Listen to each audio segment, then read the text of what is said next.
အမျိုးသမီးတစ်ယောက်ဟာသတော် website တစ်ခုကိုကြည့်နေရင်အဲ့ဒီဗီဒီယိုထဲမှာသူ့ညီမအရင်ကိုတွေ့လိုက်ရပါတယ်အဲ့ဒီဗီဒီယိုကပဲသူ့ညီမရဲ့ဘဝတစ်ခုလုံးကိုဖျက်ဆီးခဲ့တာဖြစ်တာကြောင့်ဝစီတစ်ယောက်စိတ်ထိခိုက်သွားပါတယ်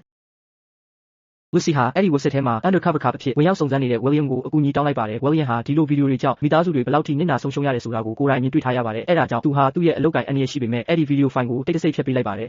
ဒါပေမဲ့ရလက်ကသူထင်တယ်လို့မဖြစ်ခဲ့ပဲ manager တစ်ယောက်ကဖုန်းတစ်ချက်ခေါ်လိုက်တာကိုတွေ့လိုက်ရပါတယ်ဖျက်လိုက်တဲ့ဗီဒီယိုဖိုင်တွေအားလုံးကချက်ချင်းပြန်ပေါ်လာတာကိုတွေ့လိုက်ရပါတယ်ဒီ website ဟာသူထင်ထားတာထက်ပိုပြီးအစွမ်းထက်တဲ့နောက်ွယ်ကအင်အားစုတွေရှိနေတာကို William သဘောပေါက်သွားပါတယ် William ရဲ့လုပ်ရက်ကိုတထေးကသိသွားတာကြောင့်သူ့ကိုခေါ်ယူစစ်ဆေးလိုက်ပါတယ်William ဘာမှမသိသလိုဟန်ဆောင်ပေမဲ့တထေးကမယုံတာကြောင့်လက်နက်ကိုကင်လိုက်ပါတယ်အဲ့ဒီအချိန်မှာပဲအဖွဲ့ဝင်တစ်ယောက်က prosecutor ရောက်လာပြီးရုံးခန်းကိုစီးနင်းတော့မယ်ဆိုတဲ့သတင်းကိုယူလာပါတယ်တထေးဟာ William ကိုလွှတ်ပေးလိုက်ပြီးအရေးပေါ်အစီအစဉ်တွေကိုအကောင့်ထဲပေါ်ဖို့ချက်ချင်းညွှန်ကြားလိုက်ပါတယ် prosecutor ဘက်ကကွန်ပျူတာတွေကိုစစ်ဆေးတဲ့အခါမှာတော့တရားမဝင်ဗီဒီယိုဖိုင်တွေအားလုံးပျောက်ကွယ်နေတာတွေ့လိုက်ရပါတယ်အဲ့ဒါက William လည်းမမျှော်လင့်ထားတဲ့အရာပါဘာလို့လဲ